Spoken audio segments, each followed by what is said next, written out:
तो दोस्तों स्वागत है आपका अपने YouTube channel flip to success में। और मैं फिर हाजिर हूँ आपके सामने एक नई वीडियो में नए टॉपिक के साथ। और आज हमारा टॉपिक आप लोगों ने देख लिया होगा पहले थंबनेल पे, ठीक है।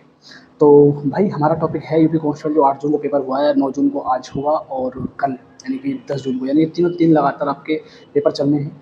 तो भाई पेपर एक दिन का हो चुका है, यानी कि 2 शिफ्ट्स हो चुकी हैं। और जो मैं पेपर देख दोनों शिफ्ट के मैंने पेपर देखे हैं, तो भाई उन्हीं के आसपास पेपर रहेगा। 2 या 3 क्वेश्चन अप एंड डाउन देखने को मिलेगा, ज़्यादा देखने को ऊपर नीचे नहीं मिलेगा, ठीक है। तो इसी से रिलेटेड भाई पूरी वीडियो रहने वाली है। वीडियो अच्छी लगे, इन्फॉर्मेटिव लगे तो अपने दोस्तों में ज़रूर लाइक और शेयर करने के लिए बोल दिया करो, ठीक है। बाकी मैं आपको टाइम टू टाइम अपडेट देता रहता हूँ, ठीक है। तो बात करते हैं भाई 2-3 चीज़ों के ऊपर कि आपको भाई क्या-क्या चीज़ें करनी चाहिए और कितना मतलब सेफ स्कोर लेके चलना चाहिए, ठीक है। कौन सा सेक्शन थोड़ा आपको परेशान कर सकता है, उसके बारे में थोड़ा ब्रीफ बताएँगे। तो भाई पहले बात करें हिंदी की, तो हिंदी मैंने दोनों तरफ देखी है, दोनों शिफ्ट में। तो हिंदी आपको 2 से 3 क्वेश्चन ऐसे हैं, 3 से 4 क्वेश्चन बोल सकते हो कि जिन क्वेश्चनों में थोड़ा रचनाकार और साहित्य वाला क्वेश्चन थोड़ा पूछ लिया है, तो वहाँ आप थोड़ा मतलब परेशान हो सकते हो। बाकी 30-32 क्वेश्चन आसानी से किए जा सकते हैं, ठीक है। अब बात कर अब बात करते हैं मैथ की। तो मैथ में भाई 19 क्वेश्चन आ रहे हैं जो प्रॉपर मैथ के हैं। मैं उनकी बात नहीं कर रहा जो रीजनिंग में काउंट होते हैं, ठीक है। ऐसे तो 24-25 बैठ जाएंगे, लेकिन 19 क्वेश्चन मैथ के हैं। और 19 में से भाई 16-17 क्वेश्चन आराम से किए जा सकते हैं, ठीक है। रीजनिंग की, तो रीजनिंग के भाई 55 क्वेश्चन, 54-55 क्वेश्चन के लगभग हो रहे हैं, ठीक है। जिनमें से आप 48-50 के आसपास आराम से क्वेश्चन कर सकते हो, ठीक है। इस बात को ध्यान रखना, 48-50 के आसपास आराम से क्वेश्चन किए जा सकते हैं उसमें से। लेकिन जो बच्चा 45 प्लस जा रहा है, ठीक है, जो बच्चा 45 प्लस जा रहा है, 48 के आसपास तक आ पा रहा है, तो भाई बहुत अच्छा स्कोर है रीजनिंग में, ठीक है। अब बात करते हैं जीके की। तो जीके में भाई देखो, मैं आपको अगर सेपरेटली अगर आप चाहते हो कि आपको सेपरेटली टॉपिक पता लग जाए कौन कौन से टॉपिक से पूछे हैं, तो वो आप कमेंट कर देना मुझे कि भाई कमेंट कर देना, कोई भी आपकी क्वेरी कोई क्वेश्चन रहता है आप कर दिया करो, पूछ लिया करो भाई, ठीक है। तो भाई सेपरेट वीडियो भाई मैं टॉपिक वाइज आपको बता दूंगा कि कौन कौन सब्जेक्ट से कौन कौन से टॉपिक जो मेन पूछे जा रहे लगातार, ठीक है। जो पहले शिफ्ट में भी थे, दूसरी शिफ्ट में भी थे, और हो सकता है आगे भी वो रहेंगे, ठीक है।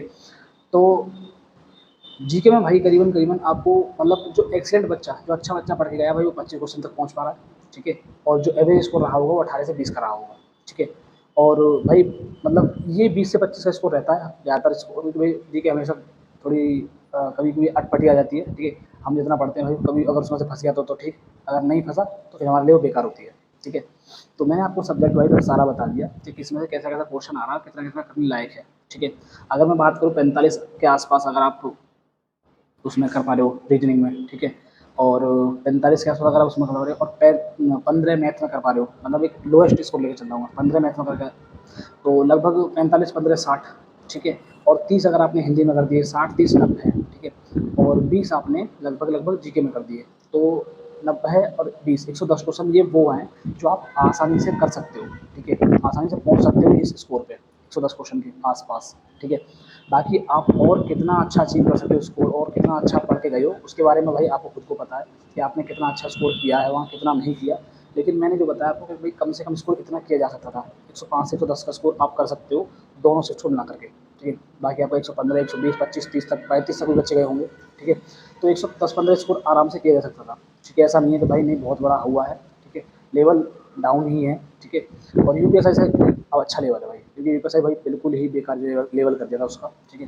अब बात करते हैं भाई कि आप इसमें मतलब कौन सा सेक्शन पहले सॉल्व कर सकते हो। तो भाई आप पहले हिंदी को लीजिए, हिंदी के बाद जीके को, ठीक है। क्योंकि दोनों चीज़ें ऐसी हैं, आपको अगर आप याद हैं तो आप कर दोगे, नहीं तो फिर आप आगे बढ़ोगे, ठीक है। उसके बाद आप रीजनिंग, फिर मैथ फिर रीजनिंग, इस तरीके से कर सकते हो। तो ये आपके लिए प्लस पॉइंट होगा, ठीक है। और टाइम भाई मैंने आपको बता रखा पहले से ही कि 10 मिनट से ज़्यादा रीजनिंग हिंदी में मत देना, ठीक है। हिंदी में अगर 10 मिनट से ज़्यादा दिए तो आपको थोड़ा बहुत परेशान हो सकते हैं, ठीक है। मैथ में लगभग लगभग 19 क्वेश्चन है, तो 25 मिनट के आसपास आपको देने हैं, बस ज़्यादा नहीं है इससे, ठीक है। और रीजनिंग में भाई पूरा टाइम दीजिए, रीजनिंग आपको सिलेक्शन दिलाएगी, इस बात को ध्यान रखना। रीजनिंग और हिंदी 2 ही सब्जेक्ट ऐसे हैं जो आपको इस पेपर में सिलेक्शन दिला के जाएंगे। तो भाई रीजनिंग और हिंदी, और जिस बच्चे की हिंदी ठीक गई होगी, 32, 33, 34 ठीक गई होगी, तो भाई पक्का कह रहा हूँ उस बच्चे का नाम लिस्ट में होगा, ठीक है।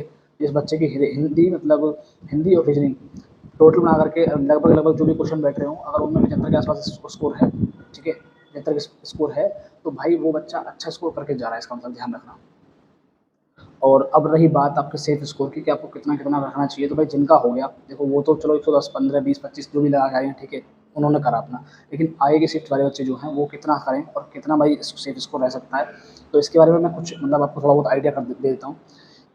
सेफ स्कोर है भाई, देखो कट ऑफ वगैरह कुछ नहीं है, पहले से पहले आप हमें चीज़ें डिसाइड करने में इतनी जाएगी नहीं, ऐसा कुछ नहीं हो सकता, नॉर्मलाइजेशन का खेल है, ठीक है। पहले शिफ्ट वालों को कितना मिलना है, आगे शिफ्ट भाई कितना उतार चढ़ाव देखने को मिलेगा, अप एंड डाउन मिलेगा पेपर में, पेपर का लेवल कितना नीचे जा सकता है, कितना ऊपर आ सकता है, वो सब फैक्टर है चीज़ें जो नॉर्मलाइजेशन को डिसाइड करते हैं, ठीक है। अब बात करते हैं मैं सेफ स्कोर की, तो जो भी बच्चा किसी भी कैटेगरी का हो, मैं कैटेगरी वाइज कुछ नहीं बता रहा, बस इतना है कि जो भी बच्चा 120, 125, 118 प्लस क्वेश्चन के आसपास कर लेता है, 118 से 125 के बीच में जो बच्चा काट पीट के क्वेश्चन कर रहा है, तो भाई वो सेफ है, ठीक है। जैसा पेपर देखा जा रहा है, जैसा पेपर हुआ है 2 शिफ्ट्स का, बाकी मैंने बताया 2 या 3 क्वेश्चन देखने को मिलेंगे ऊपर नीचे, बाकी ज़्यादा और परेशानी नहीं होगी, ना ज़्यादा ऊपर और उतार चढ़ाव देखने को मिलेंगे, ठीक है। तो इतना ही अगर आपका स्कोर है और आपका मतलब आपने किया है, तो भाई फिर आगे की प्रोसेस में लग जाइए, जो भी आपका प्रोसेस है, ठीक है। आपने मतलब अपने डॉक्यूमेंट रेडी करा लीजिए, रनिंग वनिंग तैयारी करनी शुरू कर दीजिए, ठीक है। अगर इतना स्कोर जा रहा है आपका, और इतना स्कोर नहीं है, तो फिर आपको वही थोड़ा सोचने की दिक्कत है। अभी नॉर्मलाइजेशन बहुत बड़ा खेल करेगा, उसमें वही नंबर बढ़ेंगे, ऐसी बात नहीं है। कुछ बच्चे हो सकते हैं जो 100 के आसपास अटक गए होंगे, लेकिन जिनका सिलेक्शन 110 के आसपास हो जाएगा, 105 के आसपास हो जाएगा, ठीक है। तो भाई उन्हें नॉर्मलाइजेशन में फ़ायदा मिल सकता है, इस बात को ध्यान रखना। तो नॉर्मलाइजेशन भाई ये है, देखो लेवल करता है, ठीक है। अगर लास्ट की शिफ्ट अगर थोड़ी ईजी आ गई, तो हो सकता है इनको थोड़ा कम नंबर मिले, उससे थोड़ा ज़्यादा मिल जाए, ठीक है। या फिर उससे थोड़ा कम नंबर मिले, इनसे थोड़ा ज़्यादा मिल जाए। तो हार्ड और ईजी का शिफ्ट का जो एवरेज है वो निकाला जाएगा, उसके बाद ही आपको नॉर्मलाइजेशन का पूरा फंडा समझ में आएगा भाई, ठीक है। तो मैंने आपको भाई देखो नॉर्मलाइजेशन का पूरा वो समझा दिया, ठीक है। कौन सा सेक्शन पहले सॉल्व करना है वो समझा दिया, और कौन सा आपको मतलब कितने कितने आप इसको अटेम्प्ट कर सकते हो, ठीक है। भाई नेगेटिव नहीं है, तो आप अटेम्प्ट देखो ज़्यादा रहो, ठीक है। क्योंकि एक्यूरेसी भी आपको मैटर करती है, ऐसी बात नहीं कि एक्यूरेसी मतलब अपने 150 अटेम्प्ट करें और एक्यूरेसी आपकी 100 की हुई है, मतलब आप 100 क्वेश्चन सही करके आए, तो वो कोई फ़ायदा नहीं हुआ उस चीज़ का, ठीक है। तो आपको एक्यूरेसी मैटर करती है, एक्यूरेसी अच्छी रखना, ठीक है। और नॉलेज में फ़ायदा भाई हमेशा होता है एक्यूरेसी अच्छी रखने का, ठीक है। तो यही कुछ टॉपिक जो मैं यही मुझे कुछ बोलना था।